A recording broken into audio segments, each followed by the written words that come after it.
Today we will be putting the Vonixx Synergy for Paint through the full battery of tests to find out just how good this product is. Our friends at Vonixx were kind enough to send me this bottle of Synergy for Paint. This product claims to last for 12 months. It's supposed to create a barrier for scratches, hydrophobicity, and all that other good stuff, including shine. Let's find out just how well it does. To start the testing, we'll apply the Vonixx Synergy onto the hood here in the test area. As always, we'll give the bottle a shake, apply some of this product on the microfiber here. Now we just go in a crosshatch pattern. Vonixx says to wait 10 seconds and then clean it up with a clean towel.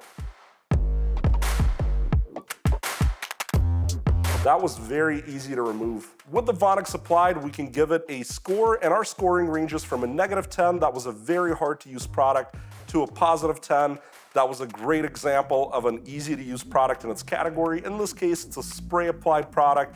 They should be very easy to use, and I think Vonixx really nailed it here, so 10 points for application. Now let's talk about visual appeal and determine if the Vonixx Synergy is a pretty product when looked at on this panel. We will also look at a black panel to see if it has any different qualities. For our scoring, we're gonna combine an average of the red panel and the black panel, and we score from a -10 for a product that significantly diminished the look of the polished paint, and a +10 for a product that significantly improved it. I placed a blue marker on this test hood, and the Vonixx product begins left of it. I would say the product has improved the visual appeal of the test hood. However, it is a relatively minor improvement. When you get away from certain dead-on angles, it's kind of hard to tell it's there. I really have to kind of turn, catch the light, and then I see it.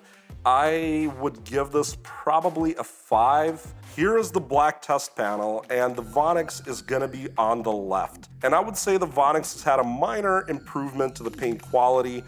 I think it's there, but it's even less evident than on the red paint. So I would say this is much closer to a 0, but since it did make an improvement, and it's hard for me to give like a 1, 2, 3, 4 type of result unless we're comparing all the products at once, I would probably still lean towards giving this a 5 as it made an improvement, with just the caveat that it's not particularly amazing on black. Now we can do our gloss meter testing, and here we'll use this device to get 10 readings where we've applied the Vonixx product to see if we've gained or lost gloss from the bare polished paint. The polished paint itself, across 10 readings, averages 94 gloss units.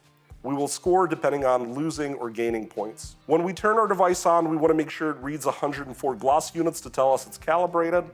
Now let's take those 10 readings. We've got 92.7 up there, 95 in that corner, 94,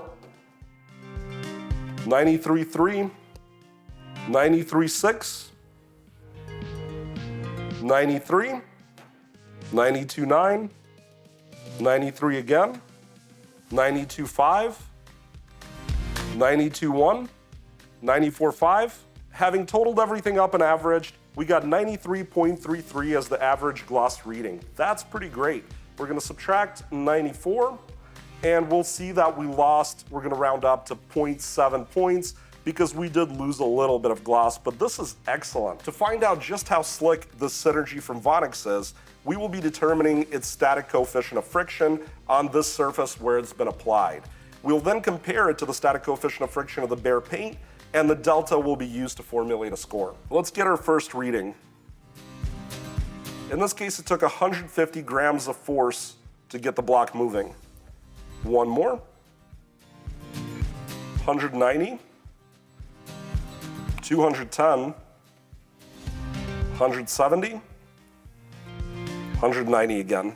With 910 grams in total, let's divide by 5 to average, and we see on average it took us 182 grams of force to get the block moving.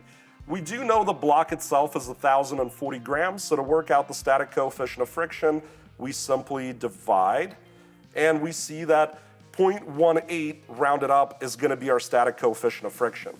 We know that 0.38 is the bare paint. We'll remove 0.18, and of course our result is gonna be 0.2 as the delta.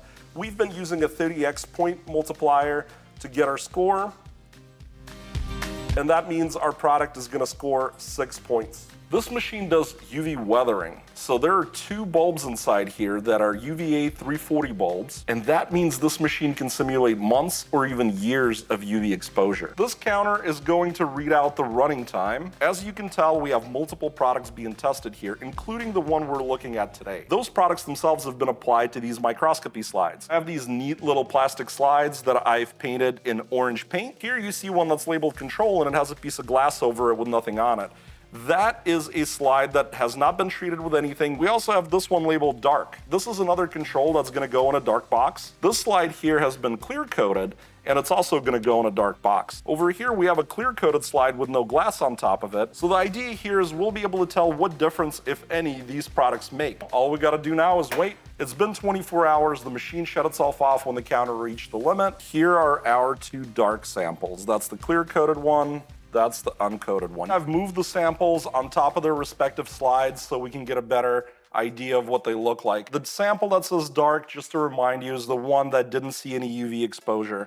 And as you can see, it's so much brighter. It still has that bright orange pigment compared to everything else. This is our control that had no glass over it. And again, it's all the exact same thing. Now we have our control clear-coated slide that sat in the dark and our clear-coated control slide that did not sit in the dark, that got exposed to UV. When we look at the Vonixx Synergy versus our dark control slide that was never exposed to UV, we can see just how much pigment was lost up here. It's so much duller and darker. When we compare it against the control that did get exposed to UV light, we can tell they're the same, minus maybe a small variation in how I sprayed the 2. Finally, compared to the clear-coated slide that did get exposed to UV, we could see how much more pigment was retained by the clear coat. The controls look the same as all the ones protected by that slide in our test. The only difference is the clear coat. We're about to start the durability testing on the Vonixx Synergy. However, before putting it into our Ulcometer, let's just see how hydrophobic it is without any wash passes. That is very hydrophobic, looks really good. Let's stick it in the Ulcometer. Here's the Ulcometer that's going to perform the durability testing. And what this machine does is it effectively sweeps back and forth with these little sponges that I've already pre-lubricated, and it will create a uniform wear pattern, and that wear pattern is going to let us compare to the strip in the middle, which is our control, to see if our products are failing. The scoring for this test will be right up here on your screen, and essentially we're going to bucket sets of tests and score based on that rather than points per wash like we used to in the past. Now I'm going to squirt a little more of the solution that we're using, and we always use the same solution with that Adams Blue shampoo from our past test. This is just to make sure we don't get a dry start. With the arm down, we're going to screw it in, and obviously this is going to keep adding more shampoo as the arm goes. For the first test, we're going to run a batch of 10.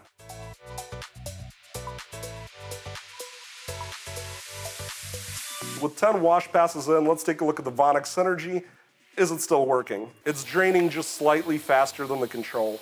So I would say it has made it the 10 washes, but it is likely not going to make it to 20. Hit start and it'll add 10 more washes.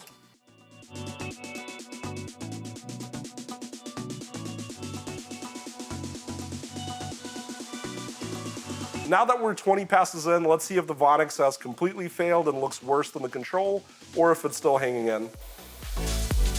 And see, the control is actually draining faster than the Vonixx because the control is still kind of polished. It hasn't been, scrubbed by the brush, while this is already marring the clear coat because the protection's gone. So the score for the Vonixx is going to be low durability for 1 point. Now that we've tested the Synergy product, let's talk about its good qualities. I thought that the ease of application was quite good. This is a very easy product. You spray it onto your terry towel, you spread it around, you flip the towel or use a second towel, and you wipe the product up. It comes up real easy and it makes it for a very simple application. Pretty much foolproof, anybody could do this. I also thought that the results for gloss were pretty good.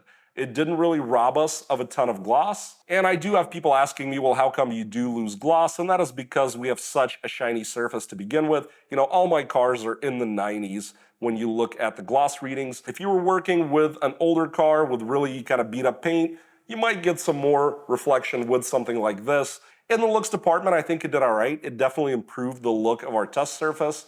I also thought the slickness was pretty decent. It definitely is slicker than the bare paint. And slickness is great to minimize scratches and marring when you're washing or dusting or otherwise touching and engaged with the surface. In the UV department, it was kind of the usual. We didn't really see any results, and I'm not seeing on the bottle where they claim UV, so that's okay. I think the durability is something that could be improved in this product. 10 washes isn't a whole ton. The product did have a chance to cure, and the initial hydrophobicity was pretty good for this product. I definitely liked how it looked when it was first applied. If you're new to my channel, I do a lot of nerdy detailing videos like the one you saw today. I do tutorials and guides for how to detail. I do car mods and car part install videos, as well as some repair related stuff. So if you're a car person, there's a lot here for you. So remember to hit that subscribe button, leave me a thumbs up, leave a nice comment down below in the description, and I hope to talk to you soon and see you in a future video.